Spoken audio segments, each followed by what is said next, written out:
Now let's look at the other side of the world, East Asia, far away from the war in Europe but suffering its fallout. The world is divided. Clear military camps and alliances have taken shape. NATO is fighting Russia. The US and China are in a Cold War, and East Asia is emerging as their battlefront. Every day brings new headlines featuring warships, military stunts, and missiles. The latest one comes from Taiwan. 2 Russian warships sailed close to Taiwan, not Chinese, Russian warships. This was late last night. Taiwan's defense ministry was on high alert. They said, and I quote, "The National Army used joint intelligence, surveillance, and reconnaissance methods to grasp the dynamics of the Russian ships throughout the process and dispatched mission aircraft, ships, and shore-mounted missile systems to closely monitor the response." We don't know just how close the Russian warships got to Taiwan. The ministry did not specify the distance, but they were close enough for Taiwan to put up its guard. And you must understand, Taiwan is no stranger to territorial incursions. Their neighbor is China, after all. And Beijing's aggression is almost routine.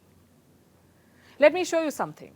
This is the Taiwan Defense Ministry's Twitter feed. Every day it reports incursions by the Chinese Air Force and Navy. And despite this daily pressure, the Russian vessels found special mention because they escalate the already tense situation in East Asia. To understand this further, we need to zoom out, to look at the region as a whole. You have the no limits partners on one side, that is Russia and China. They call themselves each other no limits partners. They're joined by their old friend North Korea, a country that keeps testing ballistic missiles. It wants to develop nuclear weapons. It wants to threaten South Korea and Japan. And that's what it does. So this is one camp, China, Russia, North Korea. The other camp has some unlikely partners, Japan and South Korea. They've had a difficult history, but they're trying to forget it to secure their future. These 2 countries are under the American security umbrella. Washington has promised to defend Seoul and Tokyo. And together they keep holding military drills to unsettle Pyongyang. In response, North Korea fires even more missiles. And this is a dangerous spiral, a continuous cycle of showmanship. Here's the latest in that one. A US submarine is visiting South Korea. Not just any submarine, it's an Ohio-class warship, the largest class of submarines ever built for the US Navy, nuclear-powered and nuclear-armed. So nuclear weapons are being ferried about in East Asia, and of course, the US also promises to protect Taiwan from the Chinese, from Chinese military action. So add Taipei to their camp, and what do you get? A powder keg, ready to explode at the slightest provocation, and that's exactly what the Russian warship stunt near Taiwan is being called, a provocation. As if that wasn't enough, Russia seems to be doubling down. After all this drama, Moscow released footage of a military drill in the Sea of Japan. Russia's defense ministry chose this day, today, to release this video. It shows a corvette ship shooting down an anti-ship missile. The timing is suspect, and the buildup is dangerous. China versus Taiwan, North Korea versus South Korea and Japan, Russia versus American allies, America versus the Asian mainland. It's a mess, and a dangerous one at that. All sides need to do their bit to diffuse the tensions, because if they don't, one wrong move can send the world into another catastrophic war. We're still tracking the fallout of the Russian rebellion. Quite a story, that one. This weekend, Putin was on the edge of his seat. His country was dealing with a mutiny. And today, it was NATO's turn to be on the edge. Its eastern flank is worried. That's because of the presence of this man, Wagner chief Prigozhin. He's now in Belarus, and so are some of his Wagner forces. You see, when Prigozhin ended his mutiny, he brokered a deal with the Belarusian president, Alexander Lukashenko. He was promised a safe passage out of Russia and into Belarus, so that's where he is now. And his new location is making the NATO uneasy. To understand why, you must look at a map of Eastern Europe. You can see Belarus there. To its north are Lithuania and Latvia. And on the west, there's Poland. All of these are NATO states, and they're worried about Wagner on their borders.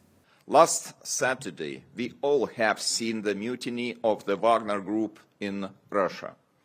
If Wagner deploys its serial killers in Belarus, all neighboring countries face even greater danger of instability. Under such circumstances, deterrence and forward defense is a top priority. We heard those questions of ladies and gentlemen here about the Wagner's group in Belarus and the presence of Mr. Prigozhin in Belarus. In my opinion, this is really serious and very concerning problem, and we have discussed, and we have to make some decisions, very strong decision. It, in my opinion, requires a very, very, very tough answer of NATO. Those were the presidents of Lithuania and Poland. They say Wagner troops in Belarus spell trouble. They're worried about instability spilling over. So what is the NATO doing about it? Well, nothing yet, but it says its guards are up. I think it's too early to make any final conclusions on the long-term consequences, including for NATO. But what we can say is that we are, of course, closely monitoring the developments, and we have already increased our readiness, our preparedness, and our military presence in the eastern part of the alliance. That was the NATO Secretary General. He says the alliance is ready for any threat. But what is the threat, and how serious? Yes, the Wagner chief is in Belarus with some of his fighters, but as of now, they're most likely figuring out their own future, not planning an attack on Eastern Europe. You see, there's a lot of uncertainty, question marks on what will become of this mercenary group. They challenged Putin's power. Will he forget and forgive? Also, what happens to Wagner's global operations? This is a private army, as you would know. It has long been seen as an extension of Moscow's influence. It has operations in multiple countries: Syria, Libya, Mali, Central African Republic, Sudan. So clearly a large presence in West Asia and Africa, a presence that depends heavily on Moscow. Wagner benefits from the Russian government. Will they continue to work and fight for Russia? Will they continue their operations in all of these countries? As of now, the Kremlin says it will be business as usual. But for how long? How can a private army that challenged Russia continue to fight for Russia and be based in Belarus? I guess all of them are still trying to figure out how this works and what is the future. Wagner and Russia both need each other. Wagner depends on Moscow for arms and aid, and Moscow depends on it for influence, to keep a grip on troubled regions and to counter Western influence. So it's a fragile but important relationship. Putin cannot send Russian soldiers to Africa. He cannot replace the Wagner troops, at least not immediately. So for the foreseeable future, the troops may remain in West Asia and Africa. But does that mean that Prigozhin is forgiven? Before we try to answer that, listen to this soundbite. This is from an old interview of President Vladimir Putin. Вы умеете прощать? Да. Но не все. А что невозможно простить? Предательство. So the anchor asks Putin, what is the one thing that he cannot forgive?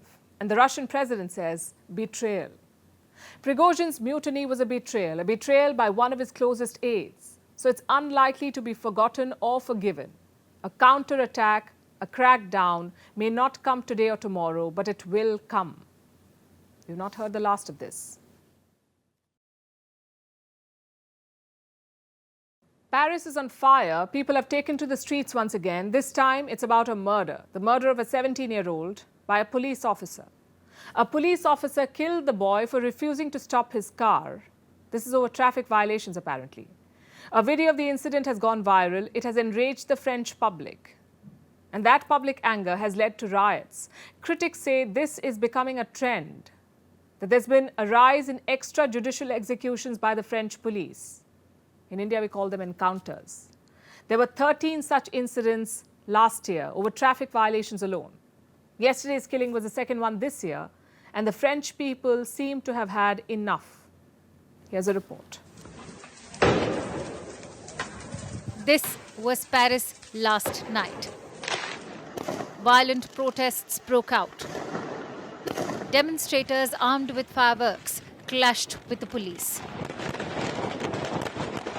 The police responded with tear gas. Protesters set about 40 cars on fire. About 31 people were arrested. This chaos is the result of a traffic stop gone wrong. What do you expect to happen when you break a traffic law? Like running a red light or driving on a pavement. These things are illegal. You might expect to get pulled over by the police, most likely pay a fine. If the violation was grave, maybe end up in police custody. But would you think you might get shot and killed? Not for a traffic violation, right? Well, that's exactly what happened to a 17-year-old in Paris yesterday. A French police officer asked the teenager to stop his car.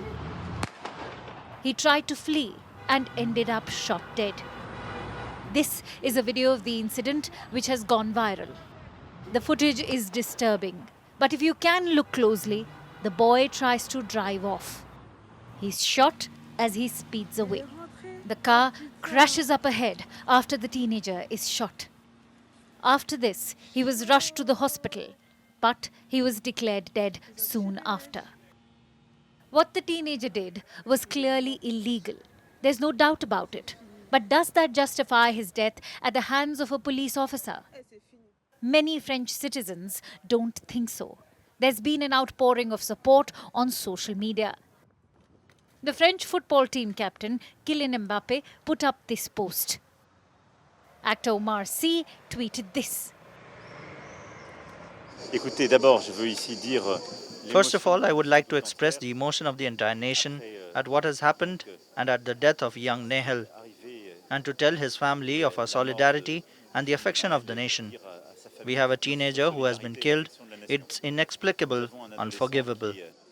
These are words of affection, shared sorrow, and support for his family and loved ones. Macron called the incident inexplicable and unforgivable. The officer has been taken into custody. A case has been filed against him for voluntary manslaughter. He's under investigation. You may ask why France is still furious if the police officer is being punished. It's partly because of what happened after the killing. We showed you the footage from the incident. The police were clearly standing beside the car. But in the report they filed after the killing, the police allegedly lied.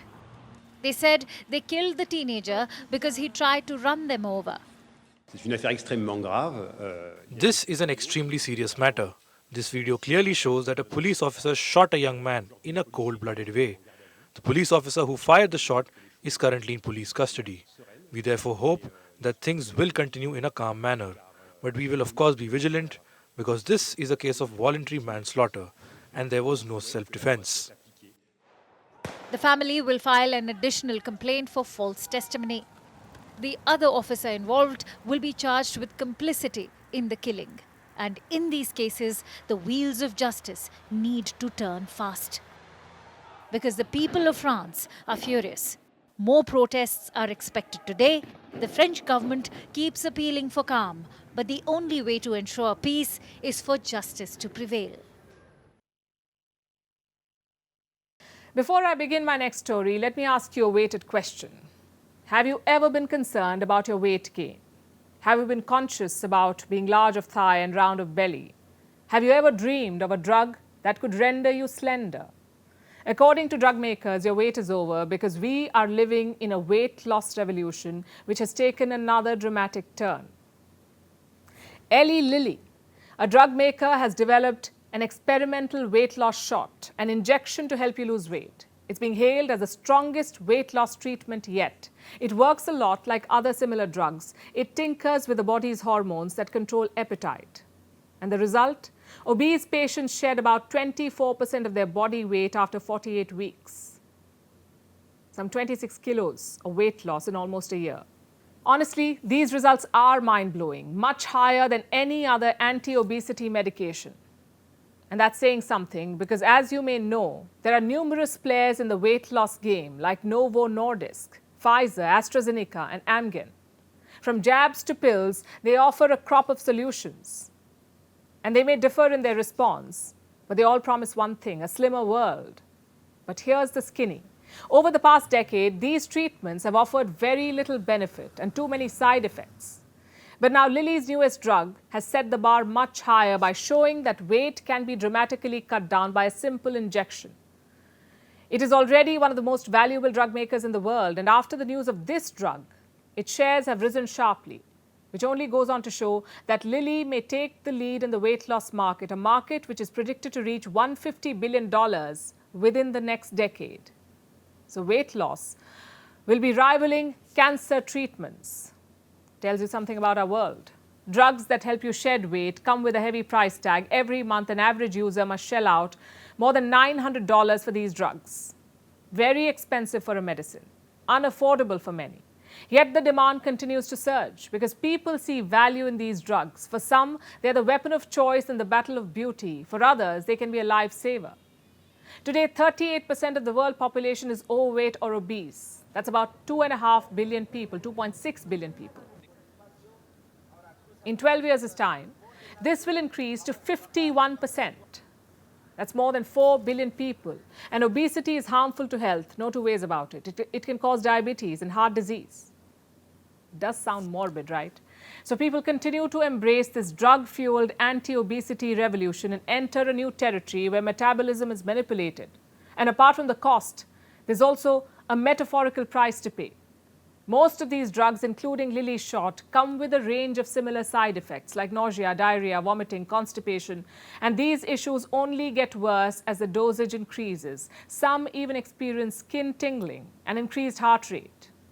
And all of these side effects are known. Yet these drugs continue to fuel a frenzy among patients. They're causing a gold rush within the pharma industry, which for decades has been seeking its holy grail, a drug that can safely help people shed pounds. The fact is, scientists are still learning how to harness the link between our brain and our gut. So weight loss drugs are going through a series of trials, jumping through the hoops to prove their worth. And so is Lilly's supposed miracle shot. Its efficacy and safety still needs to be confirmed in a larger trial. And further study in the field is required across the board. But you don't need to see the results to catch the excitement in the air, really, because those who are desperate to shed weight are willing to shed hundreds of dollars for any new potentially successful anti-obesity drug, even if it comes with risks. After all, there's a price for everything. And for all the talk about body positivity and embracing yourself for who you really are, the desire for weight loss continues to drive a very big market. If you could go back in time, what would you do differently? That's a question that over 51 million people face today. We're talking about the people of South Korea because, believe it or not, they have become younger overnight. At least according to a new law in their country, it says South Korea will now adopt the international age system, a way to calculate age which is used by most of the world. Earlier, Koreans used other systems to calculate what they call the Korean age. Now that has been scrapped. And this has ended years of debate. Our next report tells you more. South Koreans woke up yesterday to find themselves a year or two younger because the East Asian country's government has passed a new law. It has adopted the international age system, ditching its traditional system to count age. And for most, this is good news. According to traditional Korean age system, I'm supposed to be 30 next year. But with this new age system, I became 2 years younger. It's just great to feel like you're getting younger, and I feel a bit of distance from becoming 30. I'm so happy that I can celebrate this year's birthday once again in younger age. I'm going to study abroad in the UK, so I think it's less confusing that I don't need to explain my Korean age anymore. I can just say my international age in other countries, since we have adopted the international age system. We used to use our international age in official documents, so I don't think this will be a big change. But my friends and I are excited about becoming 2 years younger.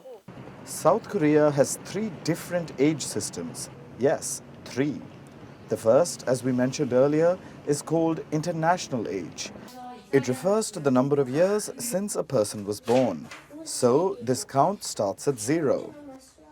It's what most of the world uses. But for South Koreans, it's usually used in formal settings, like on legal documents. And matters get complicated in informal settings, where people often share their Korean age. This system has its roots in China. where babies are considered a year old on the day they're born, and a year is added every January 1st. In simple terms, Korean age makes people a year or two older than their international age. But this isn't all.